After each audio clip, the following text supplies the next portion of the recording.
आज आज मैं एक और नए किताब के साथ आपके आपके बीच मौजूद हूँ। आज हम बात करेंगे पीटर थिल की किताब 0 टू 1 पे।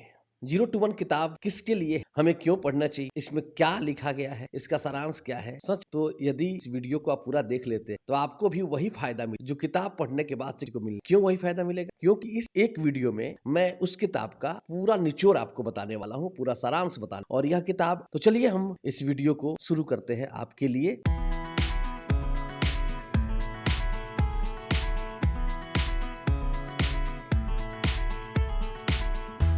और स्टेप बाय स्टेप हम देखने का प्रयास करते हैं कि यह किताब क्या है और क्यों हमें पढ़ना चाहिए और कैसे हम इस किताब को पढ़ के हम आगे बढ़ेंगे। दोस्त, यह जो किताब है 0 टू 1 स्टार्टअप और नवाचार के लिए, यह स्टार्टअप क्या हो, स्टार्टअप क्यों जरूरी हो, स्टार्टअप के बारे में आपका नजरिया क्या होना चाहिए, क्या आप करेंगे तो स्टार्टअप में सफल होंगे, इत्यादि इत्यादि इस किताब में बताया गया। और इस किताब में जो कुछ भी बताया जा रहा है उसको बताने वाले व्यक्ति भी कोई साधारण व्यक्ति नहीं है, उसको बताने वाले व्यक्ति भी कोई साधारण व्यक्ति नहीं है। आप यदि जाने जो पीटर थिल महोदय हैं, वे पेपाल के सह संस्थापक और फेसबुक जैसी कंपनी में जो इन्वेस्टमेंट हुआ, आरंभिक इन्वेस्टमेंट वो करने वाले हैं। तो इनके पास एक दृष्टि है, इनके पास एक दृष्टि है, एक विजन, जो कि चीजों को बता सकती, चीजों पे काम कर सकते हैं, आपको स्टार्टअप में सहयोग कर। तो इसलिए हमें इस किताब को पढ़ना चाहिए। देख, कहते हैं यदि आप प्रतिस्पर्धा में बने रहेंगे, आप यदि लड़ाई करते रहेंगे, महाभारत करते रहे, तो आप बिजनेस में असफल होना तय। तो ऐसा क्या कहते हैं कि जरूरी यह है कि प्रतिस्पर्धा से बाहर गेम, हम बाजार में कुछ ऐसी जो चीज प्रतिस्पर्धा, जो चीज नया हो। जैसे बिल गेट्स ने क्या बनाया, ऑपरेटिंग सिस्टम। अब कोई जब दूसरा आए तो वो भी ऑपरेटिंग सिस्टम ही नहीं, कोई जब दूसरा आएगा तो भी ऑपरेटिंग सिस्टम ही नहीं बना, उसका कॉपी नहीं। तो बिल गेट्स ने जो बनाया, बिल गेट्स बना सकते, इसलिए बिल गेट्स। तो ये किताब आपको अवेयर करती है कि आप जो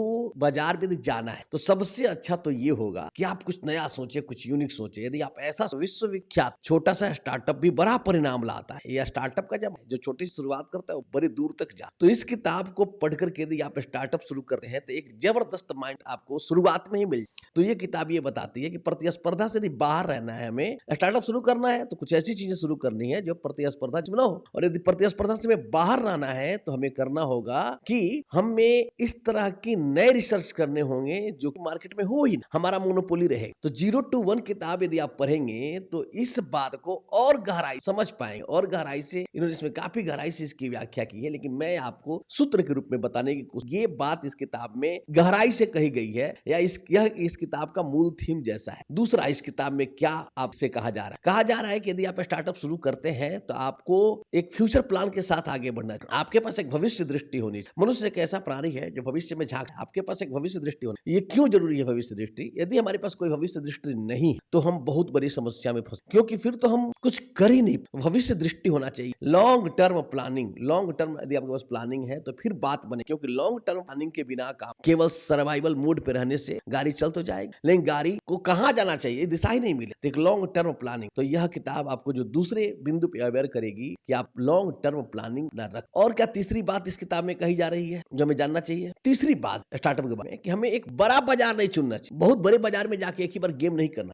हमें छोटे बाजार से शुरुआत करना। क्यों? क्योंकि छोटे बाजार में ब्रांडिंग करना, सफलता पाना आसान होता है। जब एक ही बार हम बड़े बाजार में चले जाएंगे जहां बड़े बड़े खिलाड़ी, फिर हमारा खेल कौन देखे? तो हम पे लोगों की दृष्टि आए इसके लिए। तो यह इस किताब में बहुत ही बढ़िया ढंग से उठाया गया है और बताया गया, ये आप देख। और तकनीकी नवाचार और मौलिकता से ही बड़ा बदलाव संभव। जो कंपनियां कुछ नया करती हैं बाजार में, फिर बात वहीं पे नया करती हैं, बाजार में छाई रहती हैं। तो आप कोई भी काम, लेकिन उसका ढंग नया होना चाहिए। फेसबुक, गूगल, टेस्ला, इन्होंने मौजूदा को बेहतर नहीं बनाया, इन्होंने कुछ नया ही बना, नया ही कर। तो नया करेंगे तो बहुत बड़ा काम होगा। तो ये जो नया है वो, तो यह किताब इसे पढ़ें। स्टार्टअप फाउंडर्स यदि खुद का हो तो आप पढ़े, इन्वेस्टर्स यदि आप इन्वेस्टर है तो पढ़े, एंटरप्रेन्योर है बिजनेस शुरू करने या उसके आगे बढ़ाने के लिए आपको पढ़ना चाहिए, और मार्केटिंग इनोवेशन एक्सपर्ट है तो भी पढ़े। तो दोस्त, मैं आपको बता रहा ये कौन कौन सी किताबें हैं जो आपके बहुत काम आ सकती हैं और आपको पढ़ करके बहुत बढ़िया ढंग आप अपना स्टार्टअप शुरू। तो इसमें जो मैंने एक किताब की जानकारी दी आपको, ये आप जरूर, मैं आपको उसके संक्षेप में चीजें बता दिया हूँ, हो सकता है इतना से आपका काम चल जाए, आप समझ जाए चट बन, लेकिन फिर भी आपको ये किताब, इस तरह की और भी आप किताब के बारे में जानना चाहते हैं और ये भी जानना चाहते हैं किताब का सारांश, तो आप हमारे साथ बने रहिए। मैं दूसरे वीडियो में फिर से आपको लेके आऊंगा स्टार्टअप के लिए एक ऐसी ही किताब जो आपका करेगी मार्गदर्शन। तो यही मुझे दीजिए विदा, बहुत धन्यवाद। मेरा वीडियो आपने ध्यान और चैनल कर लीजिए, लाइक कर दीजिए, बटन दबा दीजिए, और यदि आप और किसी किताब पे से वीडियो चाह, सारांश चाह, कमेंट में लिख दीजिए।